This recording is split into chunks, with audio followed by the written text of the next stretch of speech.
Hello, this is a very quick look at the NOA mobile. This is a 4G 4.5 inch IPS screen mobile with a quad core, and it's quite nicely designed. It's a bit chunky, but this is a low-cost mobile. You've just got the headphone socket on the front, volume rocker and screen lock on the side, and charging point on the bottom.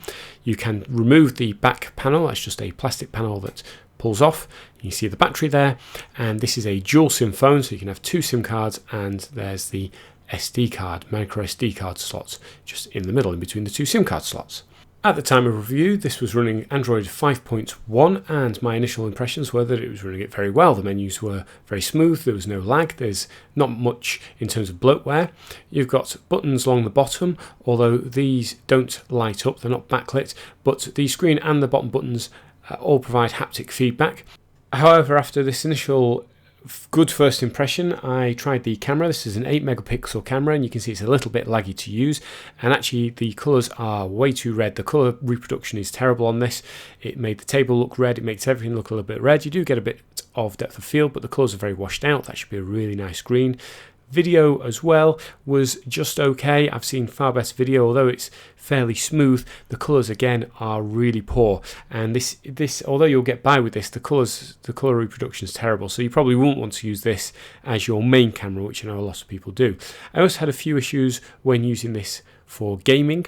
Asphalt 8, which is a pretty standard game now, works across both low and high-end mobiles. Didn't run at all well on this phone. You can see it's already very choppy, and this is just the intro.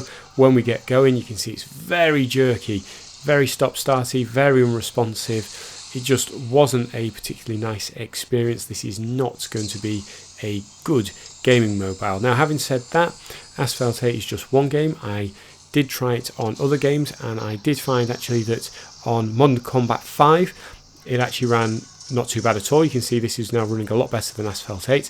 But here we have the 4.5 inch screen, only giving you a little bit of room for your hands. You can see your hands get in the way quite a bit. If you like a small screen, that's fine. Personally, I think 5 inch now is kind of the new norm. But there you go. So it's going to be a bit hit and miss if you're a gamer. Some games will run okay, others it's just not going to work out at all well. Things got a bit better when doing a bit of web browsing. You can use this quite easily. It fits in the hand very well. The 4.5 inch screen is quite easy to read, and it loads pages fine, and of course you can play embedded media such as YouTube videos. And so here's just a quick example of one of my other review videos on the screen now.